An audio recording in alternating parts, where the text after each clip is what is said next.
Really good weekend. I think that we learned a lot this weekend. So great competition. Loved having Charlotte, Texas Tech, and of course FAMU here for opening the softball season for us. So really nice to see swinging the bats, getting some people off the bench to get opportunities. So excited about going into Clearwater this weekend.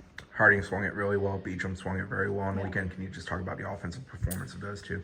Yeah, I mean, I think we've been talking about Kaylee for a while, just mature experience, but she's been preparing herself to be a little bit more consistent at the plate. And so when you see that and you see like the talents of these young ones coming in, and that's the way that you prepare. Jason's just like that. So it's super cool that she's in her senior year, but your freshmen are starting to see what that looks like and how you handle that. And so I think that Jay's in a league of her own too, like in the sense of how she prepares. She's very mature for her age, and so I like the 1-2 punch there with the two of them getting after it. It's pretty awesome. But really happy for Harding. She's worked really hard for this. With about 35 innings in the circle, what did you take away from what your pitching staff gave you? I think Danley started settling down a little bit. Mimi settled down a little bit. Just the excitement of pitching in your uniform for the first time and getting after it. So I think for me, I'm learning them a little more, and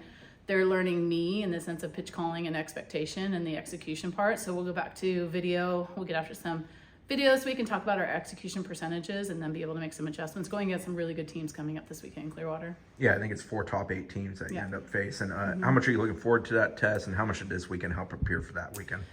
I think that I always look forward to that test down there, because those are the teams that we want to play towards the end of the season. And if we can be against elite pitching, elite defense, elite hitters, we're going to find out where we're at and what we need to work on. And so that's the mindset going in, is playing that level of softball, is just to see where we're at.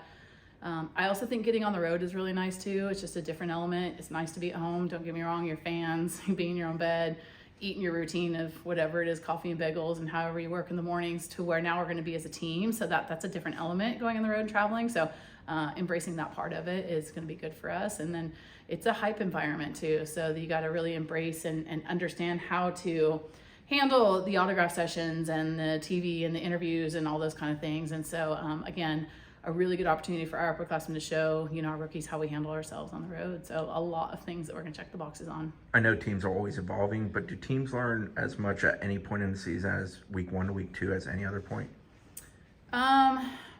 It's crazy. There's just so many things. So weekend 1 is like freshmen getting over the nerves, and then trying to understand a good communication with your expectations of your returners. I think week 2, week 3 is starting to feel out how the lineups work, where we can, strategically move pitchers in and out, defense in and out, hitters in and out. By the end, when you're into like the 4th week, the 5th week, now you're starting to settle down into like a pretty consistent strategy. So I think there's just different levels of how we talk and how we teach throughout the opening month.